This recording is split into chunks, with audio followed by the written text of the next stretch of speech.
Hello, friends. Welcome to MrRipper. I'm Dave Makes Noises, and I hope you're ready for some more dastardly plans because today we're asking the community what is the smallest way your DM has driven home how evil a villain is. Part 3. I have a villain from one of my campaigns who is the high water mark for any villain I've ever created, and it's because he is simultaneously the most and least evil character you will ever meet. This is how I introduced him to the party as their primary quest giver. You walk into the Adventurers Guild and stare at the desk for a solid 30 seconds before you notice the man who's been standing there the whole time. He has a button on his chest in common that reads Mr. D. Trench. Mr. Trench is quite the unassuming little man, about 5'3" if you were to guess. His hair is thinning slightly and he's maybe a bit heavy-set, but not by enough to make him stand out. Quiet, polite, Mr. Trench is also dressed well, but not opulent, more comfortable. He's so normal, so average in every mannerism, motion, and word that he could be the wallpaper in a hallway for all the notice people seem to take of him. And that's fine, because Mr. Trench seems the sort of person who just tries to stay out of everyone's way and do little things that help. My players needed a full year and a half to understand how amazing this introduction was. They'd just defeated a huge undead abomination and stopped an invasion from the Outer Planes, and after it was over, found a written letter in a dead detective's, a reoccurring NPC who I'd used several times in the campaign, clenched hand. It detailed how every terrible thing that had happened in the last 18 months, the plague death of a 9-year-old royal heir, a devastating war between the elf and orc tribes, the party nearly being killed by mad cultists, a lord being accused of treason because he sent the group on a mission. Everything had been orchestrated by Mr. Trench. This is where this character shined. The party confronted him and quickly discovered they had nothing directly on him. Mr. Trench never gave anyone any evil orders. He had no henchmen doing any dirty work.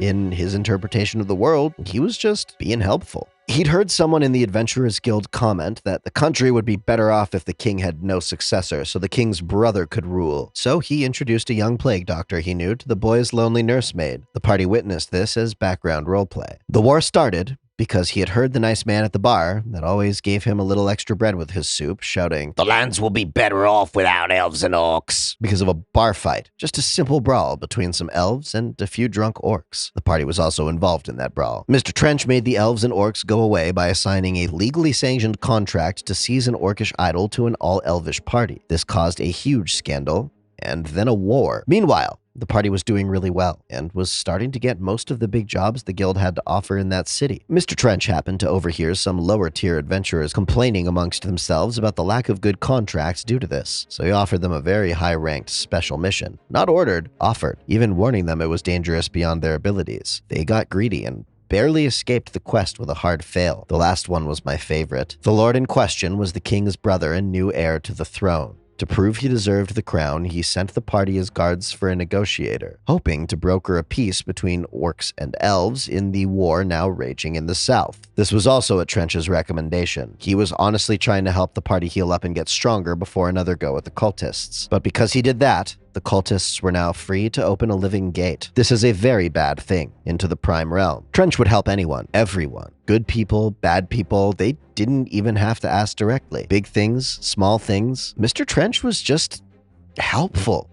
He was a perfect sociopath, brilliant, with no moral compass, no ego, no need for self-gratification. He was sentience without conscience. To him, everyone wanted something. All he did was create the connections that made those things possible. If good things or bad things happened, it was always their choices that led them there. He was simultaneously the most true neutral and chaotic evil character I have ever put to paper. If you're wondering where I got the idea for him, it was a combination of the final villain Hercule Poirot faced in the show's finale and Moriarty, but stripped of all their ego.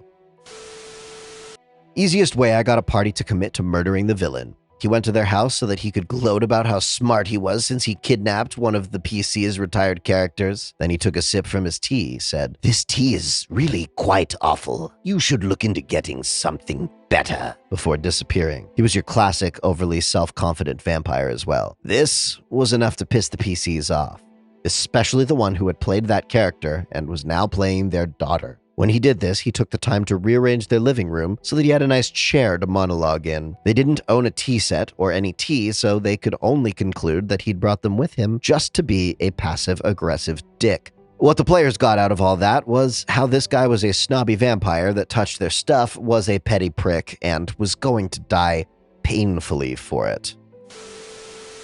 One of my villains is an assassin that steals from the rich in surrounding cities and executes for money. When they track her down to her hometown, she is the patron of the town, paying for all the children's education, funding farmers, operates a free hospital, and finances a militia that keeps the town safe. Everyone in the town loves her and thinks she is a saint. When they confront her face to face, she calmly asks them to face her at another location at a different time, as she must present medals to the graduating class of the town school. This is the same woman who killed an entire clan in one night, including the infants, for a contract. The party has put fighting her on hold, as they are highly conflicted. A minor villain in my campaign is a dwarf ex-noble who treats everyone like trash. He hasn't actually hurt anyone yet, but he isn't exactly being nice. My players hate him. So far, he has been racist to and/or treated half the party like slaves. Stolen a lifeboat made for 6 people, all for himself. Stolen a canoe and a bunch of supplies from a native village when he landed on an island. Not paid his bar tab in at least 3 of the villages he's gone to, leaving the players with the bill. The last one is pretty effective, but they hated him from day one. Party around level 8 or 9 reached Count's castle. Needed his cooperation to reach the big bad evil guy's castle and fight through his army. Count was known for being a devilish and lustful man. He was overly handsy with the female changeling cleric. Entire party wanted to have him beaten by men in shadows, aka our 2 rogues. Wizard provided an alternative option. He offered to create a curse spell that would give the Count explosive diarrhea whenever he thought about making a move on a woman. Party agreed. Pulled a Soylent Green with the guy's drug distribution. It was 40k, so the cannibalism was basically weak sauce, but the fact he opened people's minds to the warp unwittingly was both a minor evil and incredibly smart from a plot perspective. I wound up getting the guy's gun, and it became my main weapon for the rest of the character's life, garnering a minor reputation for belonging to an Arbites that wasn't an utter dick, instead of just being forgotten as some tool of heresy. Also, yes, I tend to play good characters in 40k. I find the discrepancies it can open up interesting. I was the DM. Interestingly, it was because my players had become the villains, but didn't realize it. The campaign was a homebrew based off the 3.5 edition starter kit adventure. I'd created a town and sort of sandboxed out 2 full continents to support the world where this existed. 3.5 edition starter has a huge misstep by Wizards of the Coast in its design. There is a room filled with blue mushrooms that release spores when disturbed. There's a corpse in the room to indicate these are not happy mushrooms. Still, the party managed to survive the almost instant death trap of using the room well enough that they got the samples of the mushroom into jars. As time went on, the party made increasingly selfish decisions, some involving accidental mushroom death plagues. They traded it to weapon dealers, committed acts of piracy on the sea, resolved a giant ant-infested barn by burning the entire farm down, and even poisoned a water supply just because the person wanting it poisoned paid higher than the person wanting the poison destroyed. Somehow they still didn't get they were evil. My subtle way was an encounter in the city they had, through selfishness, doomed and didn't know it yet. They encountered a party of good characters that told them they were hunting a band of evil people who had done all sorts of atrocities across the land. The party introduced themselves as good as well, and the ranger scored a date with the other party's rogue. On the date, through conversation, the ranger began to realize the PCs were the band of evil people, as the rogue was describing the exploits the party had experienced. The date became quite awkward, and the very off-rails party descended into squabbling over the revelation when the ranger returned, only to be split up by either siding with or fighting against the NPC party as the skeletal dragon under the city began to dig the city apart. The end result was the most selfish characters were all dead or fled, with the remorseful ones being escorted by the good party in chains from the collapsing city.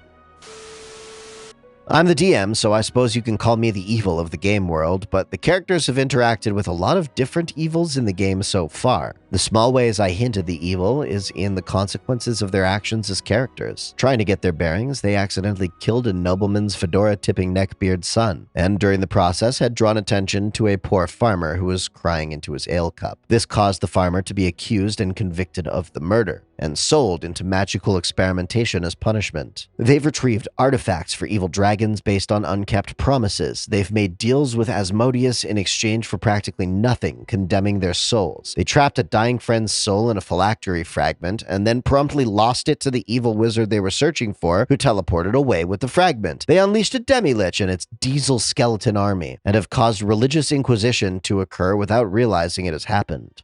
Oh, and they turned down helping a nearly dying paladin complete his quest to slay an evil wizard because of a potential late fee for a book they borrowed from a different wizard. The small hints of the true evil in the world aren't the dangerous and insanely cartoonish big bad evil guy I've allowed them to stir up. It's the party themselves. The best part is they still think they're the good guys. My favorite villain line. I'm going to drown you like a sack of puppies. Why would you drown a sack of puppies? Because they are cute and cuddly. Greetings, evildoers, and thank you for attending this evil presentation to the very evil end. If your DM has expressed a villain's villainy with subtly villainous cues, we want to hear about it in the comments below, and if you've got another story you'd like to share with the community, we'd love it if you could share it with us in our official subreddit, r/MrRipper, where we gather stories like yours for videos like ours. If you've caught yourself thinking, I sure wish I had some stories to share in the comments below or the official subreddit r/MrRipper, but I don't have a group to play with, well, look no further than Mr. Ripper's Group Finder, a Discord server we've purpose-built to help you find a group. This week, I hope you take many small steps to achieve big things. If you love me and want more of this kind of energy in your life, you are welcome to follow me on TikTok or Instagram at DaveMakesNoises. Please sub for Nat20s. Join the notification gang if you like ringing bells. Thank you again for watching. This has been Mr. Ripper, and we look forward to seeing you next time.